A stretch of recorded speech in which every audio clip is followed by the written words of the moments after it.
Immediately after I was born, my mother passed away, and I was raised by my grandmother. My father, who deeply loved my mother, was unable to love me, who he believed had taken her life. I was a shy child with few friends, and I was often bullied at school. At family gatherings, I was often uncomfortably compared to my mother in her childhood. Listening to stories of my spirited mother, who always made those around her laugh, I felt guilty over being different from her and increasingly found myself unable to speak. Yet, my grandmother always embraced me with kindness. She'd say, Amber, you have so many good qualities that are unique to you. Her firm, cold hands, stroking my sobbing back, took away all my anxieties and sorrows. My grandmother always accepted me for who I was. The reason I applied to your company is because I resonate with your business philosophy. In a small, wooden apartment, I practice for interviews alone, speaking to my smartphone camera. With my university graduation looming, I'm the only one among my seminar peers and friends who hasn't received any job offers. I'm a post speaker with extreme stage fright, and I particularly struggle with situations like interviews. Even though I excel in exams and assignments, and sometimes help my peers with their studies, the fact that I haven't received any job offers has left my professors scratching their heads. Living alone on a scholarship and supporting myself with part-time jobs, I can't afford to take a gap year for job hunting. I had to secure a job by any means necessary. Knowing my circumstances, my peers, professors, and the career support staff gave me various advice and even helped me with interview practice. I stop the video and look at the notepad I prepared for the interview. In that notepad are the information of the companies I'll be interviewing with, my self-analysis, and the encouraging words from my professors and friends. Tomorrow, I have an interview with the only company where I've made it to the final round. For me, who has been consistently dropped at the first interview, this is an unparalleled opportunity. I start recording myself with my smartphone again. My strengths are... My words stall there. Amber, your strength is that you listen to others sincerely. My grandmother's voice echoes in my mind. No matter how many times I practice, I stumble and my voice shakes when I try to speak about my strengths. Sorry, Grandma. I mumble, stopping the recording. From the photograph displayed on the bookshelf, my grandmother looks down at me. My grandmother always told me that my strength was being able to care for people. And yet, I wasn't able to take good care of her. Right after I started university, my grandmother's condition started to deteriorate. She caused minor fires by forgetting about the stove at night and repeated the same stories over and over. She would call me by my mother's name and scold me harshly. She also caused a huge uproar involving all our relatives when she went shopping and didn't return for hours. When it was decided, with my aunt's encouragement, to place her in a nursing home, I felt a sense of relief deep inside. I was tired. For me, who had just started the campus life I had longed for after struggling to get into university, my grandmother, who had become a stranger with her harshness and bizarre behavior, was an annoying hindrance and a source of fear. With not so good relations with my relatives, I had no one to rely on and had to bear it all alone. That's why when my grandmother caused trouble, and it was revealed to my relatives that she had dementia and would be placed in a facility, I was relieved from the bottom of my heart. On the day my grandmother was admitted to the facility, my aunt, my grandmother, and I headed there together. My grandmother didn't start raging as I had feared, but instead hugged me gently with tears in her eyes and said, Thank you, Amber. Take care. At that moment, I was hit with the realization that I was leaving the only person who had always been on my side in such a place. A few days after my grandmother entered the facility, she passed away. That sad smile on that day was the last I saw of my grandmother. On the day of the interview, I left home with plenty of time to spare. Because I left home quite early, I arrived at the venue more than an hour early. I should find a place to rest and calm my nerves. I began walking towards the diner where I had my first job interview. Suddenly, a scene caught my eye. This was in a downtown area on a weekday, with salespeople and others bustling about their outdoor work. Among the busy crowd, an old lady was hesitantly pacing back and forth in front of the crosswalk. I had an uneasy feeling and paused on my way to the diner to watch the old woman. Her anxious face reminded me of my grandmother on that day, and I couldn't take my eyes off her. A businessman engrossed in his phone walked right into her. The old lady fell in the middle of the crosswalk. Watch out! Before I knew it, I was running. I hurried over to help the old lady up. Are you okay? Supporting the old lady, I somehow managed to move her to the side of the road. I'm sorry, I got lost trying to go home. She said apologetically. Really? Where do you live? I asked as I pulled out my phone. I still had time and thought I might be able to help guide her. As I was about to input the address the old lady gave me into my phone, I stopped in surprise.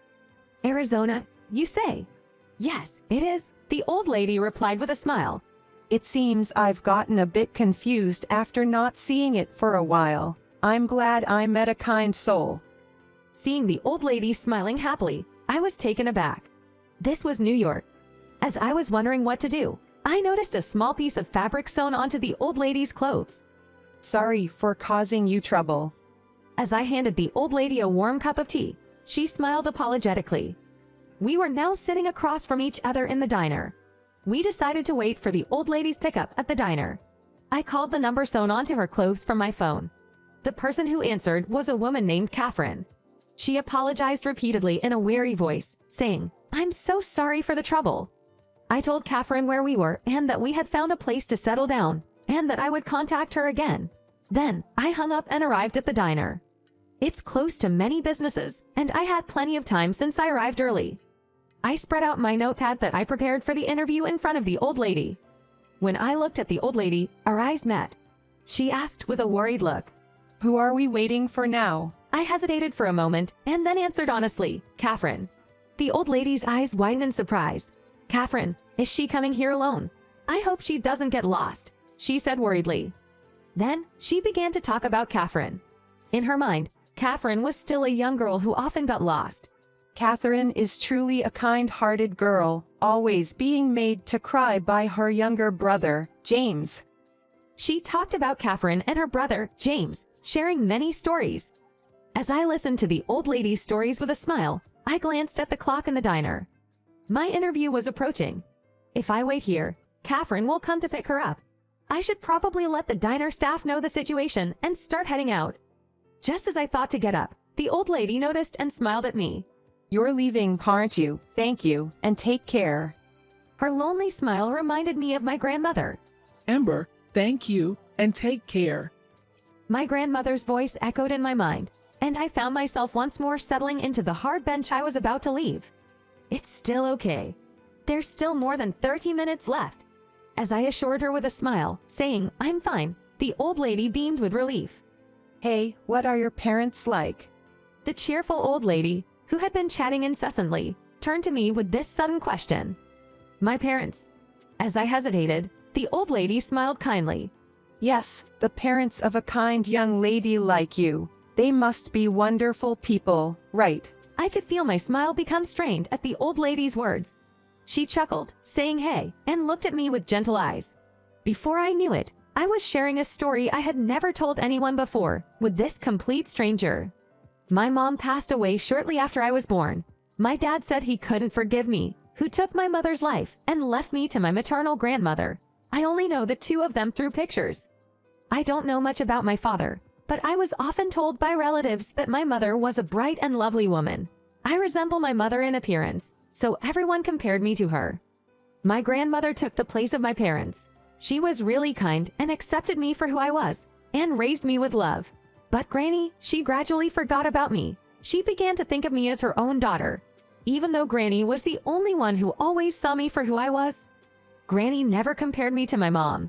Yet, she began to mistake me for my mother, called me by my mother's name, and I disappeared from her mind. Once I started talking, I couldn't stop, and I started to cry. A cold hand gently stroked my sobbing head. There, you've had a hard time, haven't you? I felt warmth spread from the spot where her hand had touched me, a comforting warmth slowly extending to the depths of my heart.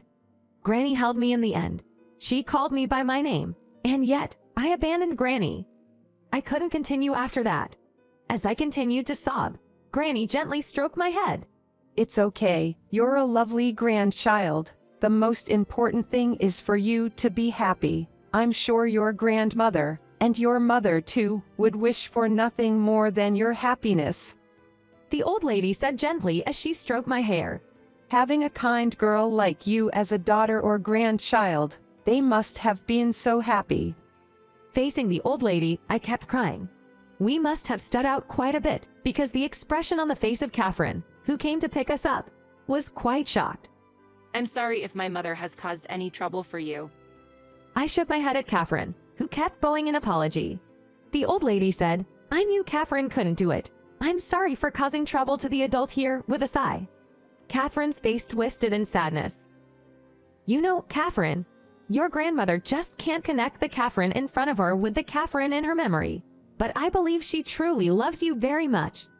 Before I knew it, I was rambling. I knew it was none of my business, but I had to say it. I continued to relay to Catherine the stories I heard from the old lady about how much she loved Catherine. Catherine seemed shocked at first, but gradually her eyes welled up, and she started to cry with muffled sobs. I said goodbye to Catherine and the old lady, who kept thanking me, and I left diner. I was way past the time of my job interview. I took out my cell phone and called the company to apologize for not being able to make it to the interview. Then I headed straight for the train station to go home. When I got home, I started talking to my grandmother in the picture about the day I had and about my life up until now. I talked for hours on end, crying. I had never talked this much in my life, and the words just kept flowing out of me. There was so much I wanted to talk about. The next day, seeing my tear-stained face, my professor and friends looked very disappointed. When they heard my story, they were astounded, saying, "What a waste, and you should have just left it to the staff." But one of them said, "But it's so like you, Amber," and everyone began to agree, saying, "Indeed, and Amber is such a good listener, it makes you want to talk." With their words of encouragement, "Let's try again," I headed for the job placement office.